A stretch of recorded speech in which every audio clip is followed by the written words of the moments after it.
Does that answer you?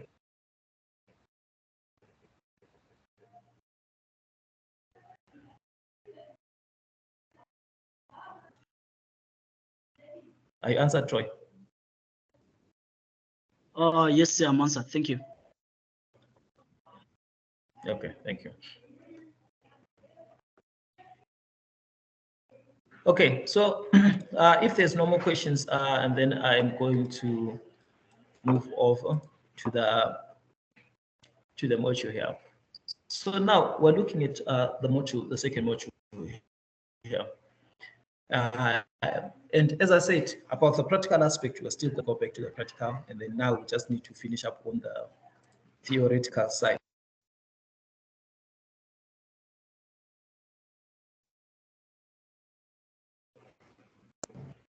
So now, starting on module 2.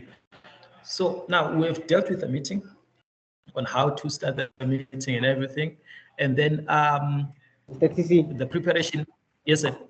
So are we still submitting tomorrow?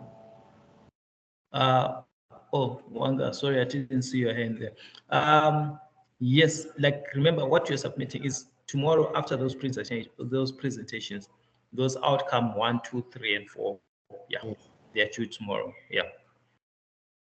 Okay, like so you have to submit. Like the document is it's a full document. How do you separate the questions that you said we can submit tomorrow, or do we just submit a whole document? I don't know how to separate it. No. Submit the document the way it is.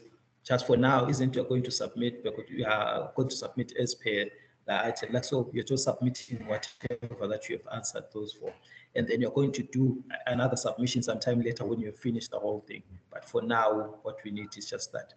Then you're going to submit those 4 items that we need. Yeah. Okay, so thank you so much. Okay. Okay.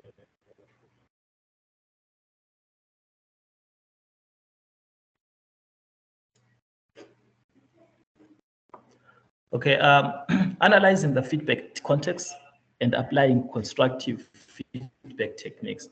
So now, here now we're dealing with the feedback part. So now when we're dealing with the feedback part here, the unit standard is intended to provide fundamental knowledge of areas covered, as what we've been doing all this time. And then now want to look at different situations. How do you give constructive feedback? How to respond constructively to feedback, and the performance of all these elements there. So these are the major two that we want to look at there.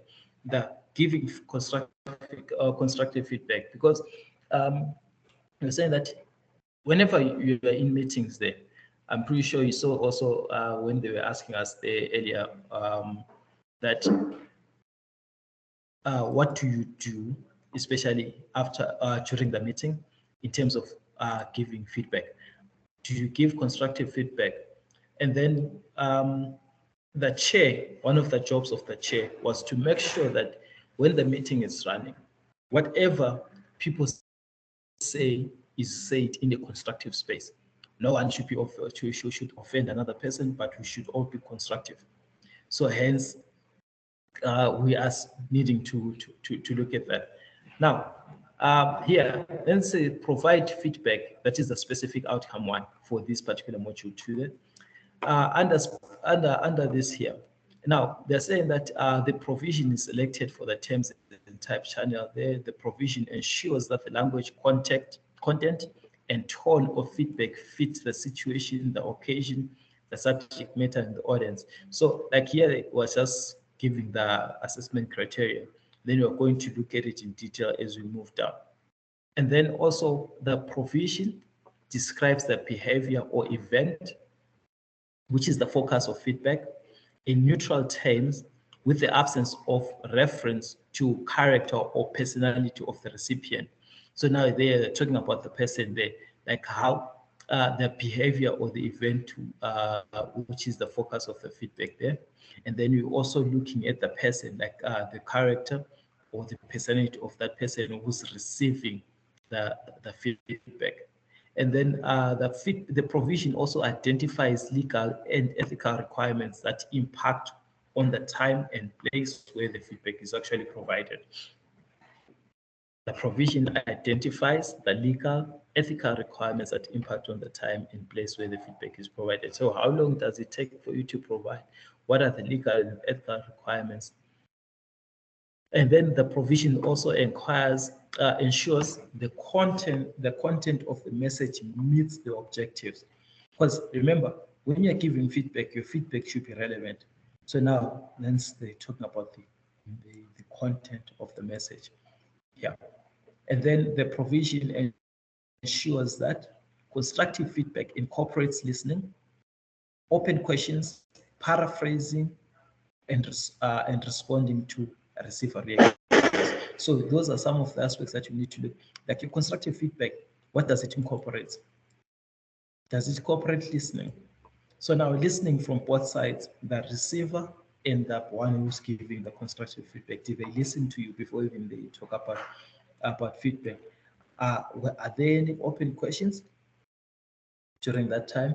And then do you need, does your presentation that you did, does it require any paraphrasing? And how do you respond to the receiver reactions there? So now, giving constructive feedback. Most importantly, like feedback is an essential element for everyone in an organization's workforce. Like after each and everything that you do, I'm pretty sure even if you write a test, for instance, one of the most important things is feedback. Like that is one of the reasons why at the end of the year, when you write your exams and everything, even for matrics, they write exams and then they give they learn during the year, they'll be writing tests and stuff. And then after the end of the year, then they write those final exams, and then the following year, and then they're evaluating for newspapers and stuff so that they can see their results. Those results that they have, they act as a form of feedback. So that is feedback. That's how essential feedback is. So the way that is essential in high school or at school, it's also essential in any setting, especially even in an organization. So each and every person, I'm pretty sure, like they love hearing about, they love having that feedback. Like they want to hear about their performance. They want to hear about what they did, how they did what they did. Was it wrong? Was it done right? Everyone wants that. So hence, giving feedback is a task you must perform again and again, especially as a manager or a supervisor, letting people know where they are and where to go next in terms of expectations and goals. Yours, their own, and the organizations. You see, so any team leader, whether a manager, supervisor, anyone who has got subordinates under him or her, they know one of the most important things is feedback. Like you need to give feedback time and time again. You need to give feedback. So you need to review their work of your subordinates, and then after reviewing the work, you need to go back and say, okay, I saw this. I like what you did. If there's something missing, and then you can say, but you need to improve on this and that and that and that.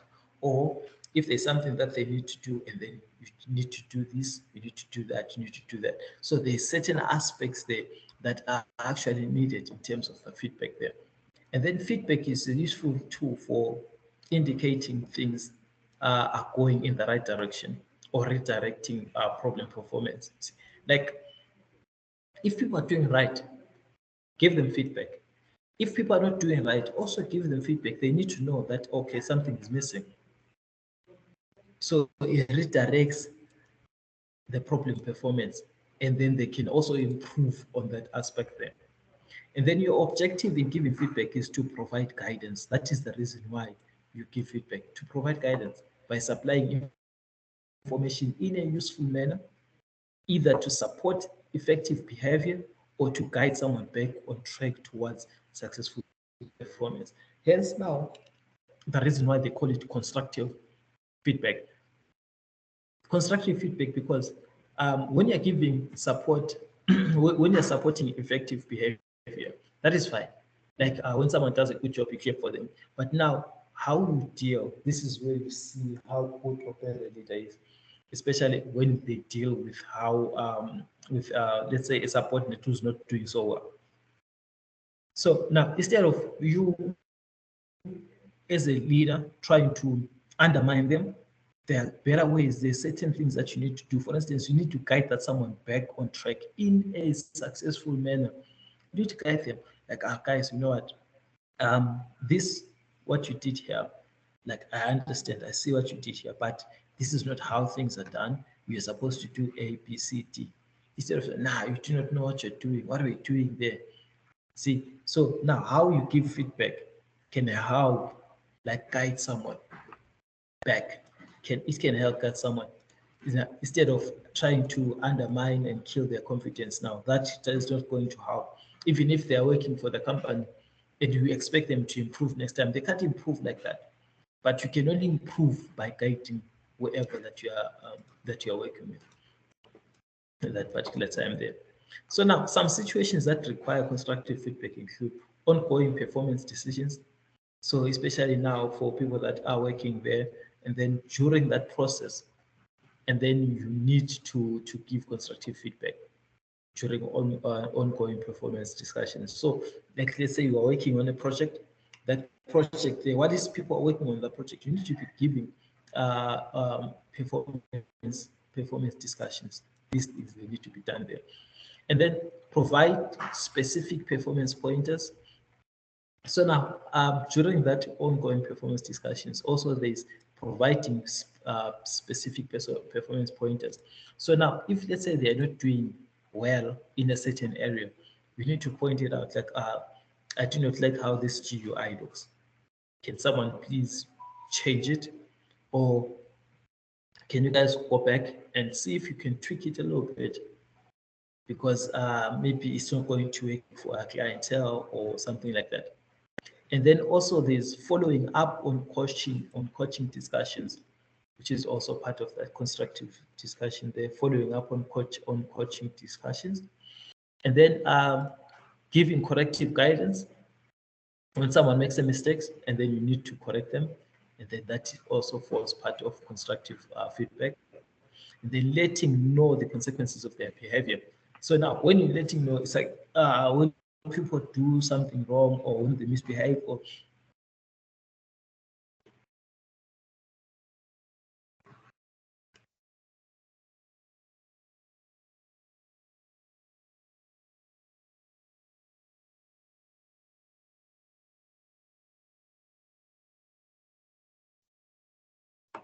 Kanya, tomorrow we are just doing the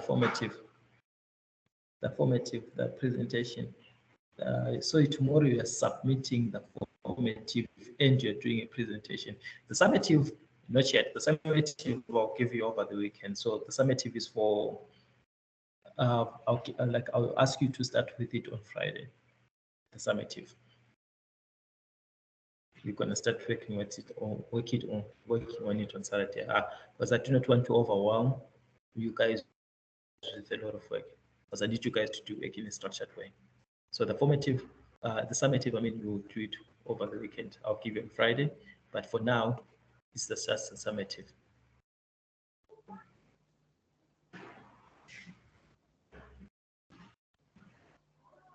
Mr. T, can you hear me? Yes, I can.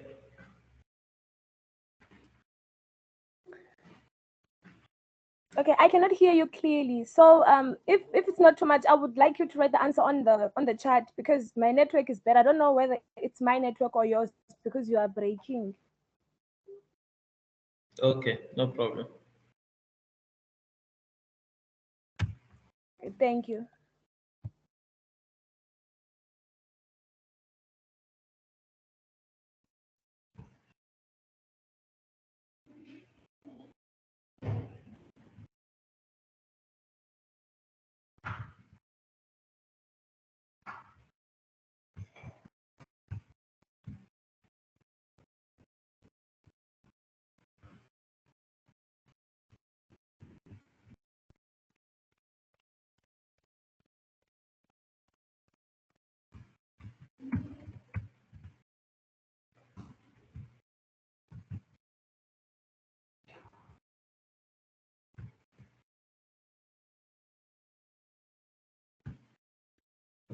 sent a message on the group there, on the chat. Just check on the chat there. There's the message.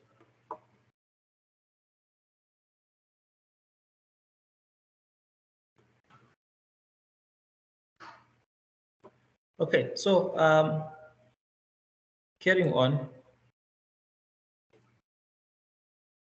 Now, I say that letting someone know of their consequences of their behavior. Also, now when you're letting someone know consequences of their behavior, you also need to be constructive about it, because now it doesn't help someone when you threaten them, when you're telling them about the consequences of their behavior. It doesn't help them. Like, especially, like, I'm pretty sure you've seen that even with children. Like, when you're dealing with children now, you go there and then instead of warning them or letting know about the consequences of their behavior, and then you start threatening them, like something like this or something like that is going to happen, and things like, it doesn't help anyone. So now you need to sit down with the person and you need to point out their mistakes. After pointing out, and then you need to help them to figure out how to correct those mistakes. That is constructive feedback. And then you tell them now, during that case, during that time, whenever you're telling them about the consequences, also about their mistakes, I mean, also tell them that, okay, if you keep on doing this, this is going to happen, or this might not work, or this is going to be like, you need to let them.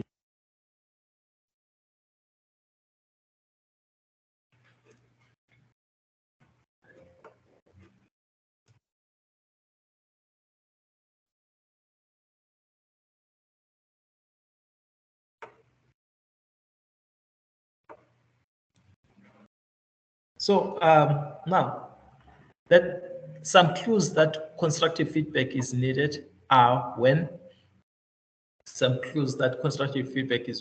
asks for your opinion and how they're doing. See, so now this is when you know that you need to give constructive feedback. So when someone asks for your opinion about how they are doing. So if someone comes to you at the project and like, okay, this is what I have. What do you think I should do? So this is when you give constructive feedback. Or when unresolved problems persist. So now, when you notice that someone keeps on making the same mistakes time and time again, also here when they're talking about the errors here, the errors they keep on occurring time and time again. So when now these conditions or these situations keep on repeating themselves, you know that whoever the person who's dealing with that project, they need help. So this is when you tend to give them constructive feedback. And then an employer's performance doesn't meet expectations. And then when you tend to review employees' performances and you see that they do not meet expectations, that is time when you have to give constructive feedback. And also a peer's work habit that disturbs you. See, now this also requires what you call constructive feedback. And the reason why is because, like, when you're giving constructive feedback, you do not come out as rude. You genuinely trying to help. That is how another person will also take it. Because at the end of the day, no matter how a message is communicated, at the end, it's all about how the other person receives that particular message. So if the other person receives that message in a negative manner, which means the way that you gave was not constructive enough, the way that you gave that advice.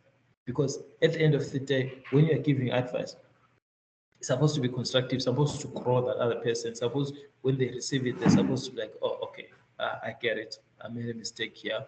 I'm going to fix this particular mistake here. And then 6 ways to make feedback constructive. Now they're saying that being part of an effective manager and supervisor is knowing what feedback to give. The trick is learning how to give it constructively so that it has some value. Constructive feedback is a tool that is used to build things up, not break things down.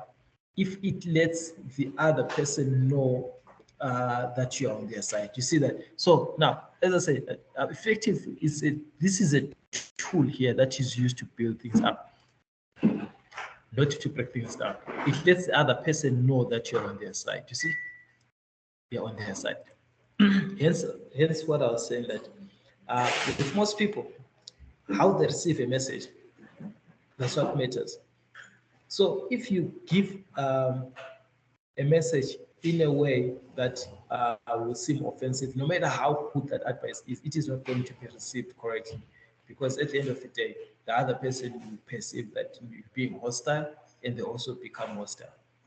So whenever you're giving advice, try to approach it in such a manner that the other person will see that you're actually helping them, and then that so that they can willingly accept that advice that you're actually giving them.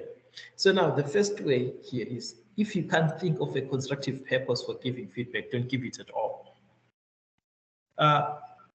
I've heard this before. Like growing up, they used to tell me that if you do not have something nice to say, don't say it. Or if you do not have a nice way of communicating, then rather not communicate at all. See, hence that's what I'm talking about. If you can't think of a constructive purpose for giving feedback, then don't give that feedback. Rather keep quiet than to offend, because at the end of the day, it doesn't help anyone. And then number two, focus on description rather than judgment. Focus on the description rather than judgment. Because this is one of the issues that a lot of people face. Like, a lot of people listen to judge, but they never listen to understand. I don't know if you guys understand that, but a lot of people, they always focus on the judgment aspect. They never listen to try to understand. They just listen because they want to pass an opinion. So hence, when they're describing behavior is a way of reporting what has occurred, while judging behavior is an evaluation of what has occurred in terms of right or wrong, good or bad. By avoiding evaluative language, we can reduce the need for the individual to respond defensively. You see, so now, a lot of people, that's what they do. They evaluate. Now, when you evaluate, and then a lot of people now, they become sort of closed up, and they become defensive. Now, instead of trying to listen to your constructive advice, they start being defensive about it. And most of the times, you always wonder, like, why is someone hostile towards me, or why is this person not listening to me? Why are they being so defensive all of a sudden? They are defensive because there is nothing constructive about how you're putting your words. You are putting your words in such a way that they perceive it as if you are fighting them. And then they give you an example here that you demonstrate a high degree of confidence when you answer customer questions about registration procedures, rather than your communications are good. Your communication skills are good. You see, so those are two examples there. The first one is you demonstrate a high level of confidence when you answer questions about registration procedures, or say your communication skills are good. So now, if you're given such a scenario, according to you guys, between these two scenarios there, I'm going to highlight these two scenarios here. Is this one, and there's this one.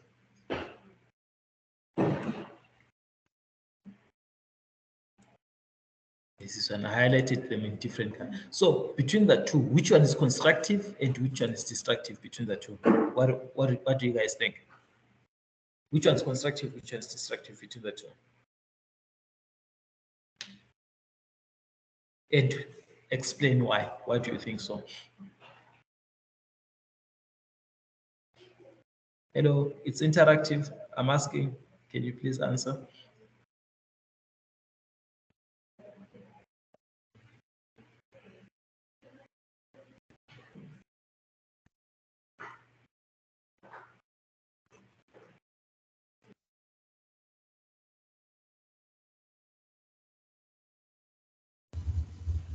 Sir, can you come again? Sir, can you begin again?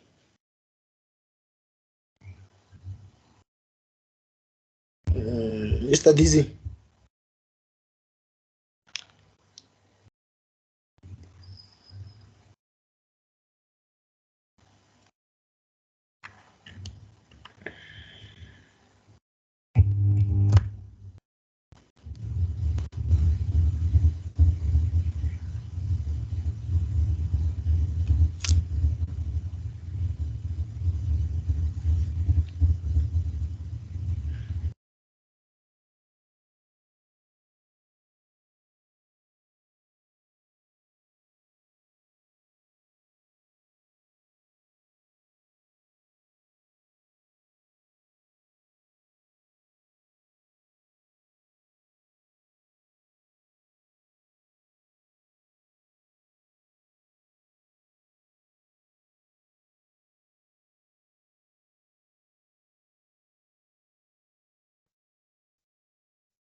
Guys, I'm saying between these two scenarios that we have here, you demonstrate a high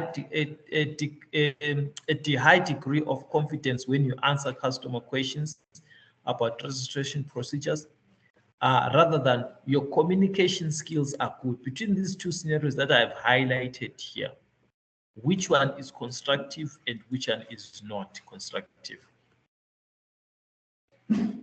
Can you hear that question? Sir, you're breaking. Am I Your breaking? voice is breaking. Michelle, I think it's your network because I don't think, am I breaking to everyone else? No, sir. No, sir, we can hear you. No, sir.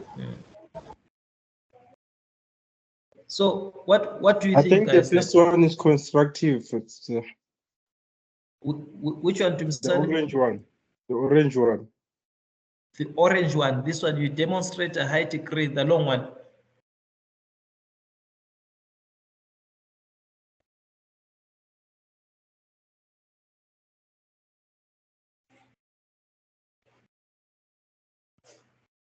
Nosipo, I see a hand.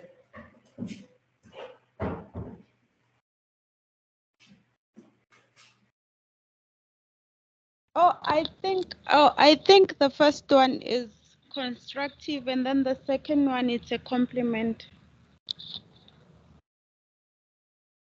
Do you hear me, sir? The second one. Yes, I can hear you, Nosipo. Yeah. You say the first one is constructive, the second one is a compliment. Yeah. Yes. Okay. So you are agreeing with Dumisani. Dumisani also says the same thing.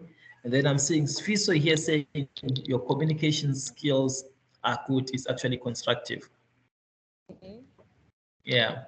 So now, you see, at the end of the day, it's about interpretation here. At the end of the day, it's about interpretation. They gave us two different scenarios here. But notice now, let's go back to number 2, the point there. Focus, it says that focus on description rather than judgment. Focus on description. So now, which of the two sentences here describes and which one here sort of judges? The first one describes, so the second one judges. The second one judges. Spongile, what are you saying?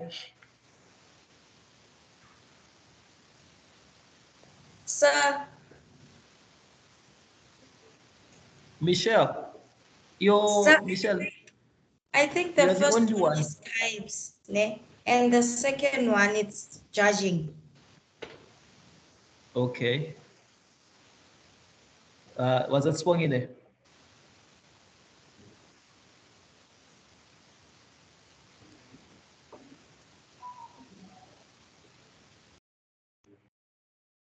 Okay, Busi also agrees with you, says your communication skills is a compliment. The first one describes and the second one judges.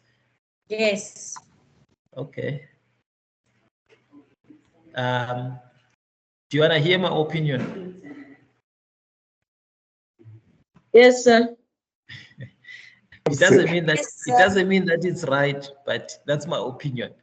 For me, I feel like the second opinion here Describes. describes, because your communication skills are good. So I'm describing the communication. But now when I start now saying things like you demonstrate a high degree of confidence when you answer,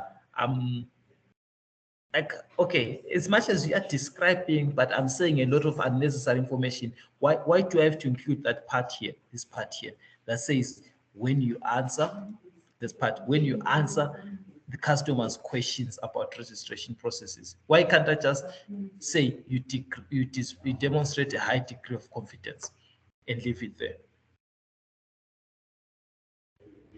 So was the rest of the statement necessary when you answer customers about registration procedures? So now it leaves a question in my mind, like so am I just good in the registration procedures? What about the other aspects? What about if a question comes and asks a question that's not related to registration procedures? Am I still good enough for that?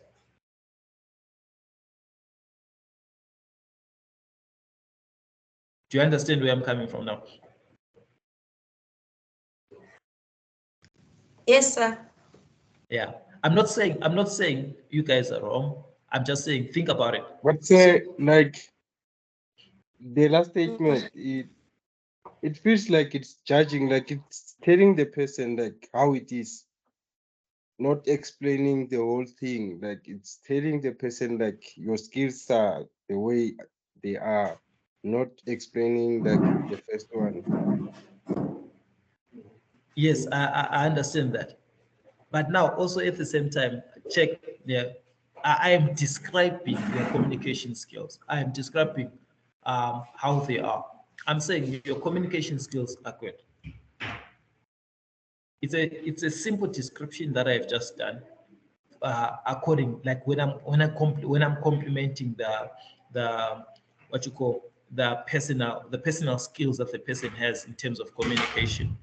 But here in the first statement, I'm supposed to, like they're saying, you demonstrate a high degree of confidence when you answer customer questions about the registration processes. There's nothing wrong with that.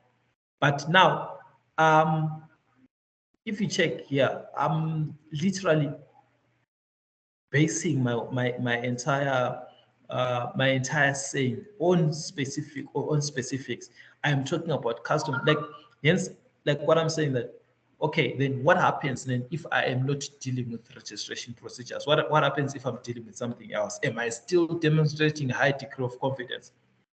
So, because now when I'm saying a high degree of confidence, especially this part here, high degree of confidence, it suggests that I know what I'm talking about when I'm talking about that registration procedures. So now,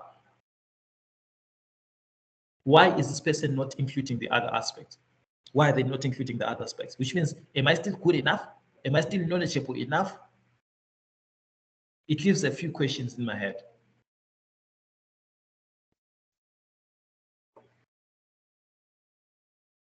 Matome? Okay, so the first statement, it leaves a space for a question to be asked if whether Yes. I'm good enough in this type of things, and it makes the conversation flow rather than the first one, which it is it's more like a compliment. Yeah, it's more like a compliment, the second one, yeah. And when you're giving someone a feedback, you are trying to build them, right? You are trying to build them, yes. I think the first one is the better one. The first one is constructive enough. Yeah. Okay. Because it gives you space to ask more questions. Where can you improve? Where can you improve? Okay, I like your take. I actually like your take. I like your take. So now, if you check, guys, like how you interpret these statements here at the end depends on you. Like as you can say, a lot of you guys here, you've got different interpretations. I have a different interpretation. Other people, they've got different interpretations.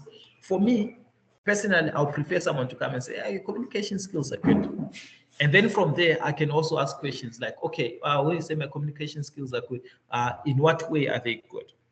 What did I do that's good enough? You see? And then, but some of you, you want to have that path where it can lead to more questions. Like for instance, you say that the first one here leaves a gap for a lot of questions so that you can always ask those questions. So, which is still fine. But at the end of the day, it's about how you perceive the statement. For me, if in a professional setting, I wouldn't want someone to come and ask me I wouldn't want someone to come and say and give me constructive feedback using the first line here, because constructive feedback happens in a sandwich kind of way.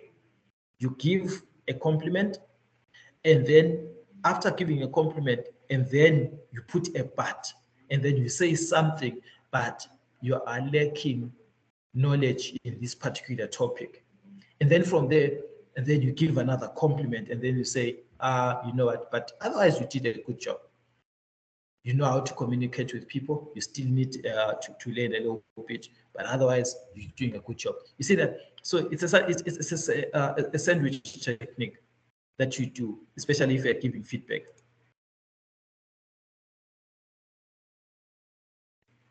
I don't know if that makes sense to you guys. Rather than just going straight, then when you're giving constructive feedback, feedback should be like that. It should be approached in a certain way, because you do not want a person to be offended, and at the same time you want to leave gap for you to have a conversation with the person. You do not want the person to be up in arms the very first time when you open your mouth. Right. So moving on now to the third one. If you have any questions, guys, please ask now before we move on to the third one. So I know I left a lot of you guys with a lot to think about. Matome, I don't know if you wanted to say something. Sir, with the second statement, I feel like most people wouldn't ask questions where to improve, and because you're just giving them the whole package as communication skill. Then the second one, the first one is specific, where they are doing good, and you are living a space where you can tell them where to improve. I'm not sure if that makes sense. But now, what if now after saying that, and then the person becomes defensive, because you're also leaving room for a person to be very defensive. Fair enough. Makes sense. But you understand where I'm coming from. But I'm not, like, remember, here we're having a conversation. I'm not saying that you're wrong. I'm not saying that I'm right. Like, I'm just leaving room so that you can also think about it. Because then I'm also now thinking about what you're saying, which means I also have to go and think about. As I said, at the end of the day, this here is like it's an open example. There's no right and wrong answer here. So it's about how you perceive it. Oh, I understand, sir.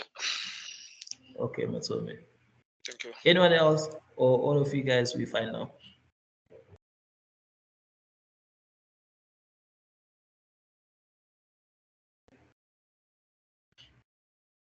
Okay, so now number 3 here, they're saying that focus on observations rather than inference.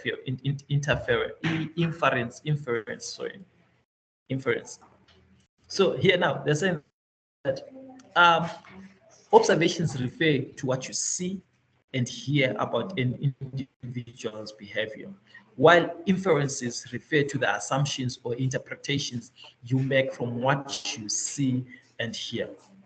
Focus on what the person did and your reaction. For you to make constructive criticism, one of the most important things here is to observe. Observe what you see. That's why I focus on observation. Observe and react from observation than to make assumptions. Assumptions and interpretations, they are very bad. So if you refer to assumptions and interpretations, you can always make mistakes. Like for instance, if you go somewhere and then you meet certain people, and then those people have got their own way, or they've got their way, they've got something that they've got their own way of understanding. So now, or when you see a person walking, and then other people, like different people have got their own perceptions about certain people, or maybe they've seen someone from somewhere, or they've spoken to the person once, and then they can make interpretations on that. So never interpret or never judge a person from what you from any assumption or interpretation of your own, but observe and then make a judgment after observation. Like here, they gave an example here.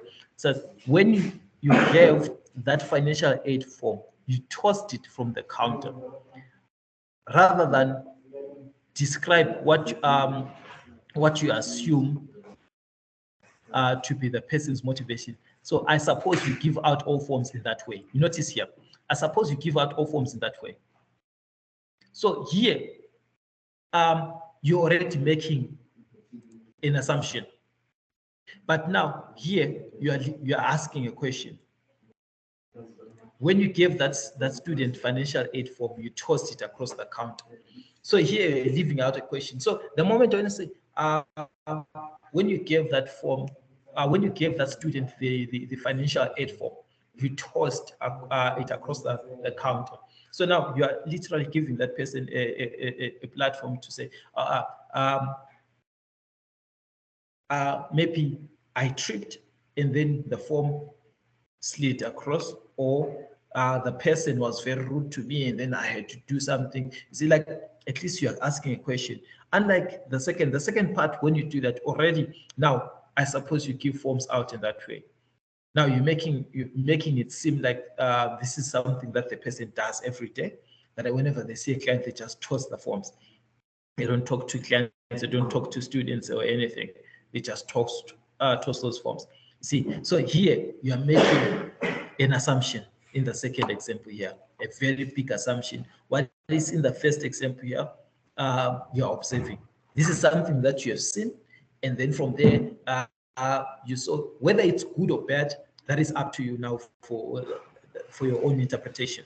But bottom line is you have observed and you know what you have seen. And then you can choose there, say, okay, this person is rude or the person is not.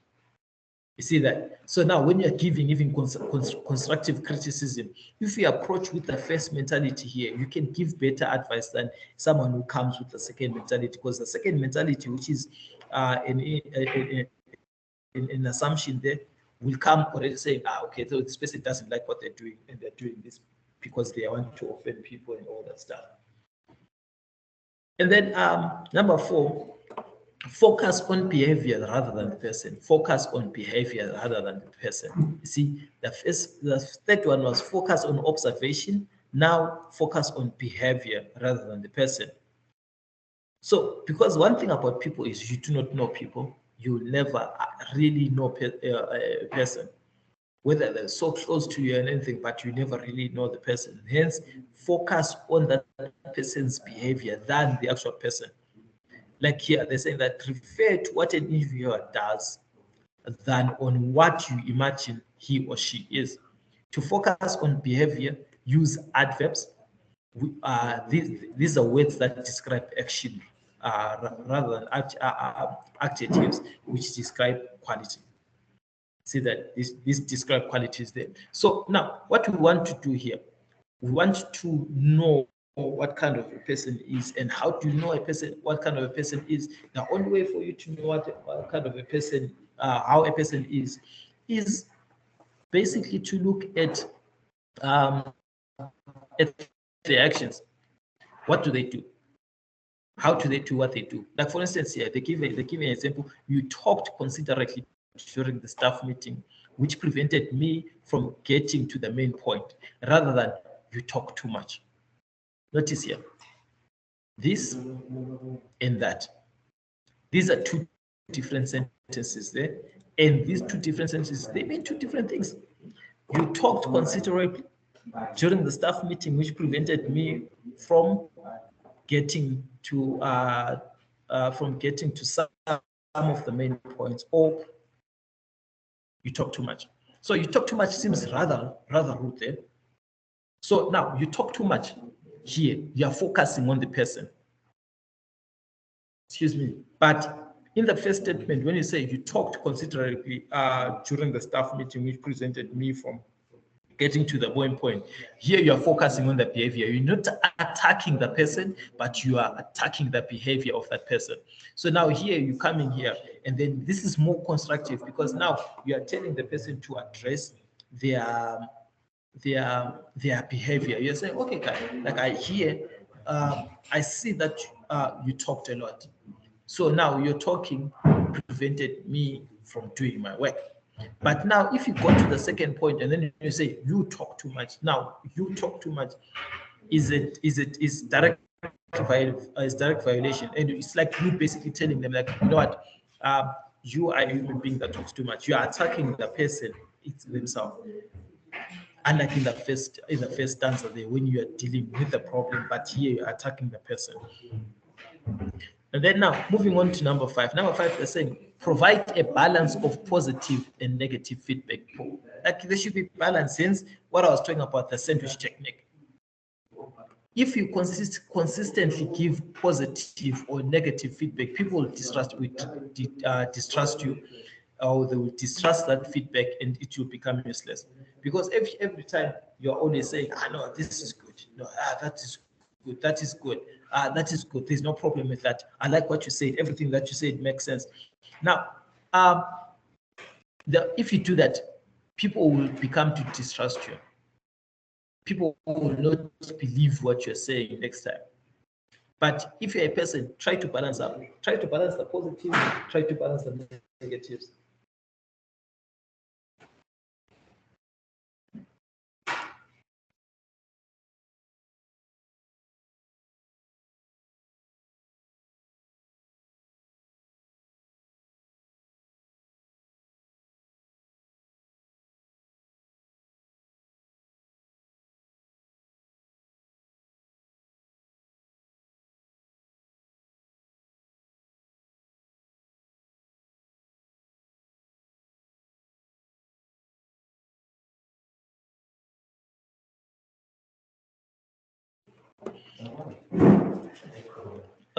And then number 6 now says beware of feedback overload. So besides providing positive and negative feedback, also beware of feedback overload. Select 2 or 3 important points that you want to make and offer feedback about those points. If you overload an individual with feedback, he or she may become confused about what needs to be improved or changed. You do not want to give people a lot of things to deal with at a certain given time, because you need to allow that person to digest the information that you have. Each year they're saying that the number of applicants and the time it takes you to enter them are both within the expected ranges. The number of keying errors are currently making higher than expected. Giving feedback constructively, like okay, that this example here, there's basically 2 points that are given. So now other people will give you 5, 6 points in one sentence. So now at the end of the day, you do not know, okay, what should I focus on? Should I focus on one aspect? Should I focus on 2 aspects? Should I focus on everything? See that? And then now, giving feedback constructively benefits everyone. You as the manager supervisor use the ongoing exchange of information as a way of getting to know your people and providing them with valuable guidance in their work. The employee, manager, supervisor, peer receives data that makes her or his job go easier, and then the organization gains from improved productivity or from its workforce. You see, so now this is the thing with constructive feedback. It helps you to grow as an individual. As much as you grow, also the company grows or the organization grows there. And then now, the 6-step method for giving constructive feedback. So there's a 6-step method for giving constructive feedback here. And then state the constructive purpose of your feedback. You see that stated. For instance, then they give you an example here. I have a concern about, or I feel I need to know, or I want to discuss something with you, or I have some thoughts on certain aspects. You see that? So the moment that you come to a person when you're giving constructive feedback, you have to come and state the constructive purpose of your feedback. State it.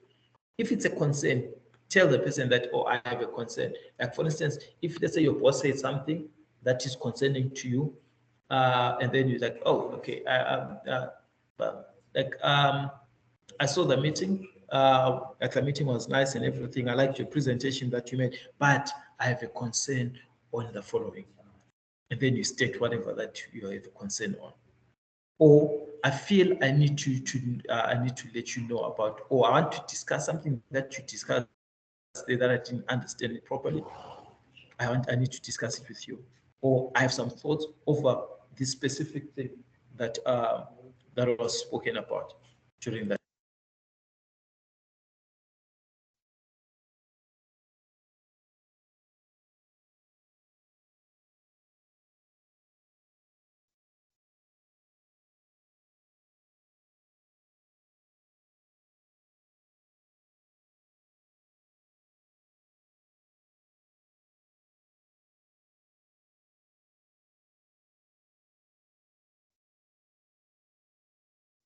Okay.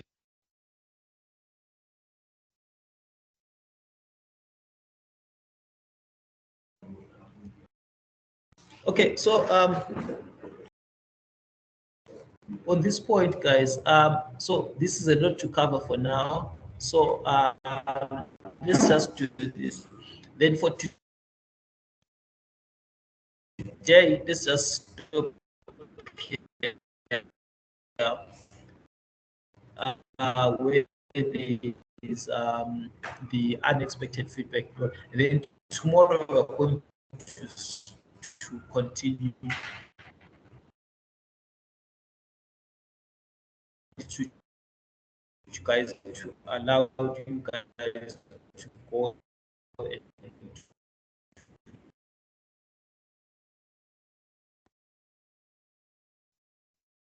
your presentations, because you can on your presentation now this time you can meet and then you can share your information there. Session, then I think we should.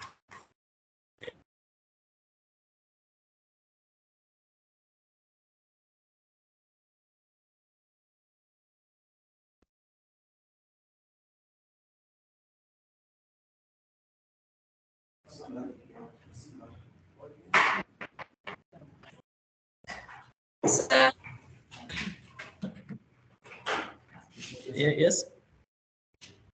Can you please just repeat what you said? Because I didn't hear you properly because you're breaking on my side. No, I'm saying that today we're gonna end here because I need you guys also to take this hour, the remaining hour from 4 to 5, to meet up in your groups so that you can discuss your presentations for tomorrow. Oh, okay. Yeah, so that we can finalize on those presentations. So at least that this 1 hour that you guys can take it and just finish up on your way. Okay, sir. Yeah.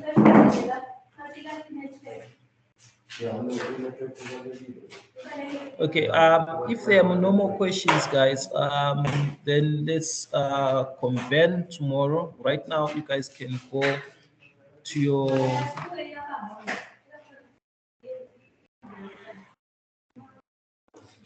You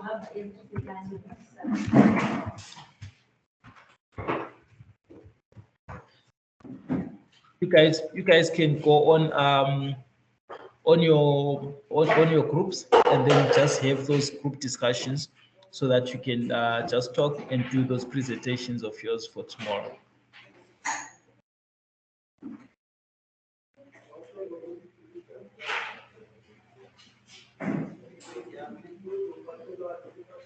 Yes, Shelley, PowerPoint presentations. Thank you.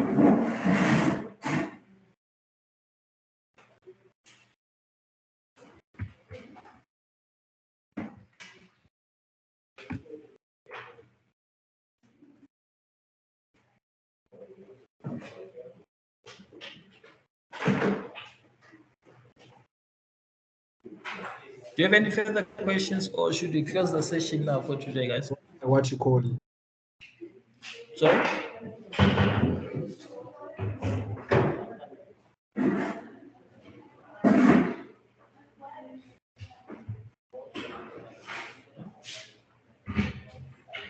Ascole?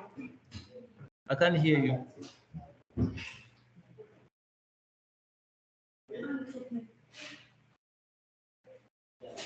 Okay, if there are no more questions, guys, then let's convene again tomorrow, same time, around 2:30. Then let's convene around that time. Then tomorrow, then we will do those presentations. So which means we're gonna have like 25 minutes to do those presentations for all the groups. So please go and meet in your groups, and please, guys, let's behave like in a civilized manner so that we can talk and understand each other. And then if ever there is anything, let's talk to each other constructively. Yes. So we'll meet tomorrow, guys. Have a good day, and then meeting in your groups. And anything, please let me know if there's any challenge that you'll be facing. And then group 2, group 3, and group 5 already they invited me to their groups. So I will contribute wherever I can. And then for group 1 and group 4, I haven't gotten any invitation. So I'll wait on you guys. Then you guys have a good day. Then we'll talk again. Cheers. Tomorrow.